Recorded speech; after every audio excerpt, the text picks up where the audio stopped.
Experience senior living inside Chennai from Elements starting at rupees 85 lakhs. Call 9790399039. Tiruppur அருகே சாலை பணிகளுக்கு தன்னிடம் புகார் தெரிவிக்காமல் மேயரிடமும் கலெக்டரிடமும் சென்றால் ஒரு வேலையும் நடக்காது என்று திமுக கவுன்சிலரின் கணவர் பேசிய பேச்சால் மக்கள் பெரும் அதிருப்தி அடைந்துள்ளனர். திருப்பூர் மாநகராட்சிக்கு உட்பட்ட 58வது வார்டு செட்டிப்பாளையம் பகுதியில் புதிய தார் சாலை அமைக்கும் பணி நடைபெற்ற போது அப்பகுதி திமுக பெண் கவுன்சிலர் காந்தி, அவரது கணவர் மணி, மாநகராட்சி அதிகாரிகள் மற்றும் ஏராளமான பொதுமக்கள் கலந்து கொண்டனர்.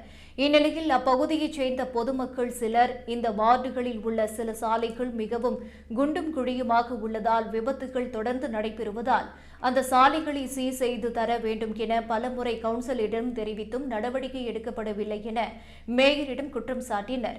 இதனால் மாநகராட்சி மேயர் மற்றும் மாவட்ட ஆட்சியரை சந்தித்து சாலைகளை சீரமைப்பது தொடர்பாக மனு அளிக்க உள்ளதாக திமுக பெண் கவுன்சிலரின் கணவர் மணியிடம் தெரிவித்தனர். இதனால் ஆத்திரமடைந்த திமுக பெண் கவுன்சிலர் காந்திமதியின் கணவர் மணி தன்னை மீறி மாநகராட்சி மேயர் மற்றும் கலெக்டரிடம் சென்று சாலை வேண்டி மனு அளித்தார். அதன் பின் ஒரு வேலையும் நடக்காது, அது மட்டுமல்லாமல் தன்னிடம் எந்த வேலைக்கும் வரக்கூடாது என்று தெரிவித்து வாக்குவாதத்தில் ஈடுபட்டார். திமுக பெண் கவுன்சிலர் காந்திமதியின் கணவரின் இந்த பேச்சு பொதுமக்களின் மத்தியில் அதிர்ச்சியை ஏற்படுத்தியது.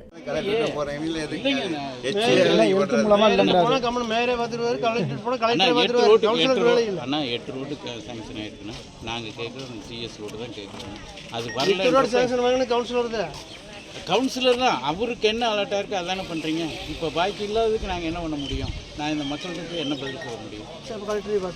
சரிங்க, கையெழுத்து வாங்கி வேணா நாங்கள் அதுக்கு நீங்கள் அதுக்கப்புறம் கவுன்சிலர் கேட்கக்கூடாது. கவுன்சிலர் இல்லாமல் அப்புறம் அந்த வேலை எப்படி அவரை பார்க்குறது அவரே பார்த்துருவார்ல. ஆனால் எங்களோட கோரிக்கையை நாங்கள் கொடுக்கட்டுமா வேண்டாம்? நான் கேட்குறது கோரிக்கை இல்லாமல் அங்கேயே கொடுத்துருக்கலாம். கலெக்டரே பார்த்துருங்க, கலெக்டரே வந்து பார்த்து எல்லாம் பண்ணி கொடுங்க. நாளைக்கு அந்த ரோடு